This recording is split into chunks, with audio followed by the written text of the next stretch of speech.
Now, I want to bring in CEO and business owner Ravin Gandhi. And Ravin, as a business owner, does it worry you that the administration doesn't really have specifics as to what it's going to take to actually stop or remove these tariffs? Oh, it worries me tremendously. I mean, every single day, 40 million people in this country use my products, and my clients are large multi-billion-dollar American corporations who source from all different countries around the world. And the fact of the matter is, the president likes to say that the U.S. is making all this money, China's paying or Mexico's paying. There is one party who is paying for Mr. Trump's tariff. That is hardworking American consumers.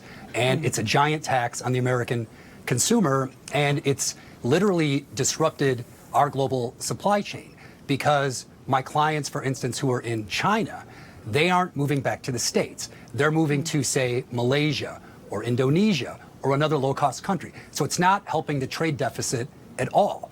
And I think that it's very confusing.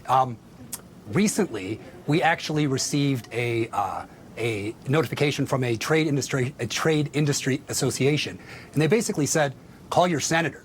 Now, when you hear call your senator from a business perspective, it is extremely troubling.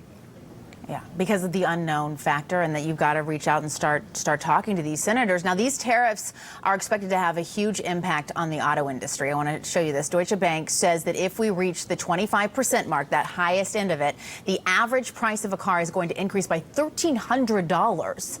And auto production will decrease by 3 million vehicles a year. Now, you own a nonstick coatings company. You provide nonstick coatings for everything from bakeware to hair tools. How do you see these tariffs impacting your field? Well, cookware, bakeware, and electrical appliances would all be impacted in the second tranche of tariffs that are coming. So what will happen is prices will go up at Target and Walmart and Amazon. That will reduce demand to my clients, and it will reduce sales to my company. Last year, we were down for the first time about 15% in sales after having growth for 10 consecutive years. So I'm extremely nervous about it. And more than that, Mr. Trump, if you talk about China, for instance, or even the EU, in China, though, he's always said he wanted to fight. And my message is, be careful what you wish for, because now you have in China, you have a country that has made a 100-year track record of making its citizens suffer for woefully stupid economic policies. But in America, I don't think Americans are going to deal with that. I think if prices go up in this country, I think Mr. Trump is going to face a big issue, with re-election. So personally, I hope a deal gets done, because there's that saying, which is sometimes you can fall down the stairs and land on your feet. I think the president's trade policy is clearly falling down the stairs. The question is, will the global economy land on its feet? Those repercussions. Yeah, the president pointing out these tariffs, he says, could be avoided if companies like yours buy and hire American, really like boiling it down to that. Is it that simple?